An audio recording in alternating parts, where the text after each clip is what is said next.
ತುರ್ತು ಸಂದರ್ಭದಲ್ಲಿ ಇರುವಾಗ ಫೋನ್ ಕಾಲ್ ಒಂದು ಬರುತ್ತೆ. ಕ್ರೆಡಿಟ್ ಕಾರ್ಡ್ ಬೇಕಾ, ಕಾರ್ ಲೋನ್ ಬೇಕಾ ಎಂದು ಕೇಳ್ತಾರೆ. ಹಾಗೇನೆ ಮತ್ತೊಂದು ಕಾಲ್ನಲ್ಲಿ ನೀವು ಲಾಟರಿ ಗೆದ್ದಿದ್ದೀರಿ, ಜಾಕ್ಪಾಟ್ ಬಂದಿದೆ, ಕೆಲಸದ ಆಫರ್ ಇದೆ ಅಂತಾರೆ. ಹೀಗೆ ಸಾಗುತ್ತೆ ಅನಗತ್ಯ ಕಿರಿಕಿರಿ ಕರೆಗಳ ಸರಮಾಲೆ. ಅಂತಹ ಸಂದರ್ಭದಲ್ಲಿ ನಾವೇನ್ ಮಾಡಬೇಕು? ಬೇಡದ ಕರೆಗಳನ್ನ ನಿಯಂತ್ರಣ ಮಾಡೋದಕ್ಕೆ ಸಾಧ್ಯ ಆಗ್ತಿಲ್ವೇ? ಅದಕ್ಕಾಗಿಯೇ ಟ್ರಾಯ್ ಹೊಸ ಆ್ಯಪ್ ಒಂದನ್ನು ಬಿಡುಗಡೆ ಮಾಡಿದೆ. ಆ್ಯಪ್ ಬಳಸೋದು ಹೇಗೆ ಮತ್ತು ಅದರ ಪ್ರಯೋಜನಗಳು ಏನು? ಇಲ್ಲಿದೆ ಮಾಹಿತಿ. ಭಾರತೀಯ ಟೆಲಿಕಾಂ ನಿಯಂತ್ರಣ ಪ್ರಾಧಿಕಾರ ಸೈಬರ್ ವಂಚನೆಯನ್ನು ತಡೆಯೋದಕ್ಕೆ ಕಠಿಣ ಕ್ರಮಗಳನ್ನು ತೆಗೆದುಕೊಳ್ಳುತ್ತಿದೆ. ಆದರೆ ಅದು ಕೂಡ ಪ್ರಯೋಜನವಾಗುತ್ತಿಲ್ಲ. ಟ್ರಾಯ್ನ ಕಟ್ಟುನಿಟ್ಟಿನ ಕ್ರಮದ ಹೊರತಾಗಿಯೂ ಸ್ಪ್ಯಾಮ್ ಕರೆಗಳು ಮತ್ತು ನಕಲಿ SMS-ಗಳಂತಹ ಹಗರಣಗಳು ಭಾರತದಲ್ಲಿ ಹೆಚ್ಚುತ್ತಿವೆ.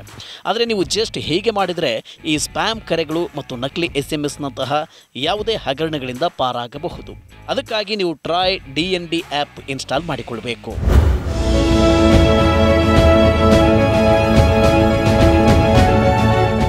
ಆಂಡ್ರಾಯ್ಡ್ ಸ್ಮಾರ್ಟ್ಫೋನಲ್ಲಿ ನೀವು ಗೂಗಲ್ ಪ್ಲೇಸ್ಟೋರ್ ಅಥವಾ ಆ್ಯಪ್ ಸ್ಟೋರ್ಗೆ ಭೇಟಿ ನೀಡಿ ಮತ್ತು ಟ್ರಾಯ್ನ ಅಪ್ಲಿಕೇಶನನ್ನು ಇನ್ಸ್ಟಾಲ್ ಮಾಡಿ ನಿಮ್ಮ ಸ್ಮಾರ್ಟ್ಫೋನಲ್ಲಿ ಸಕ್ರಿಯಗೊಳಿಸಬೇಕು. ನಂತರ ನೀವು ಯಾವುದೇ ಸ್ಪ್ಯಾಮ್ ಕರೆಗಳು ಮತ್ತು SMS ಪಡೆಯುವುದಿಲ್ಲ. ಟ್ರಾಯ್ DND 3.0 ಅಪ್ಲಿಕೇಶನನ್ನು ಡೌನ್ಲೋಡ್ ಮಾಡೋದ್ರಿಂದ ಈ ಸಮಸ್ಯೆಯನ್ನು ಪರಿಹರಿಸಬಹುದು. ಇದು ಅನಗತ್ಯ ಕರೆಗಳು ಮತ್ತು ಸಂದೇಶಗಳನ್ನು ಬ್ಲಾಕ್ ಮಾಡುತ್ತೆ. ಈ ಅಪ್ಲಿಕೇಶನನ್ನು ಟ್ರಾಯ್ ಅಂದರೆ telecom regulatory authority of India ಅಭಿವೃದ್ಧಿಪಡಿಸಿದೆ. ನೀವು ಈ ಅಪ್ಲಿಕೇಶನನ್ನು ಗೂಗಲ್ ಪ್ಲೇಸ್ಟೋರ್ ಅಥವಾ ಆ್ಯಪ್ ಸ್ಟೋರ್ನಿಂದ ಡೌನ್ಲೋಡ್ ಮಾಡಬಹುದು.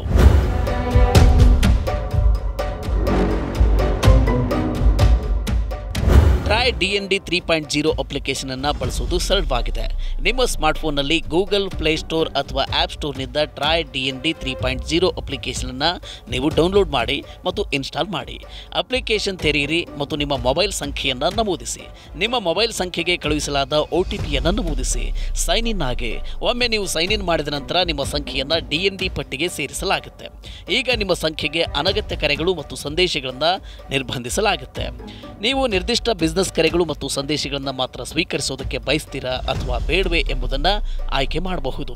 ಯಾವುದೇ ಅನಗತ್ಯ ಕರೆಗಳು ಮತ್ತು ಸಂದೇಶಗಳ ಬಗ್ಗೆ ನೀವು ದೂರನ್ನು ಕೂಡ ಇಲ್ಲಿ ಸಲ್ಲಿಸಬಹುದು.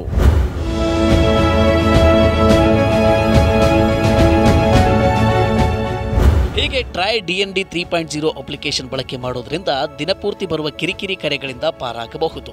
ಅಲ್ಲದೆ ಮಾಲ್ಗಳಲ್ಲಿ, ಶಾಪಿಂಗ್ ಕಾಂಪ್ಲೆಕ್ಸ್ಗಳಲ್ಲಿ ಆಫರ್, ವೋಚರ್ ಎಂದೆಲ್ಲ ಸಿಕ್ಕಲ್ಲಿ ಫೋನ್ ನಂಬರನ್ನು ಹಂಚಿಕೊಳ್ಬೇಡಿ.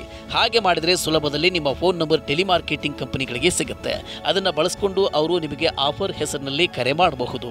SMS, ವಾಟ್ಸಪ್ ಮೂಲಕ ಮೆಸೇಜ್ ಮಾಡುವ ಸಾಧ್ಯತೆ ಇರುತ್ತೆ. ಹೀಗೆ ಮಾಡಿದರೆ ನಿಮ್ಮ ಖಾಸಗಿತನಕ್ಕೆ ಧಕ್ಕೆಯಾಗುತ್ತೆ. ಅಲ್ಲದೆ ಸೈಬರ್ ವಂಚನೆಗೂ ಸಿಲುಕುವ ಸಾಧ್ಯತೆ ಇರುತ್ತೆ. ಅದಕ್ಕಾಗಿ ಕಿರಿಕಿರಿ ಕರೆಗಳಿಂದ ಮುಕ್ತರಾಗಿ.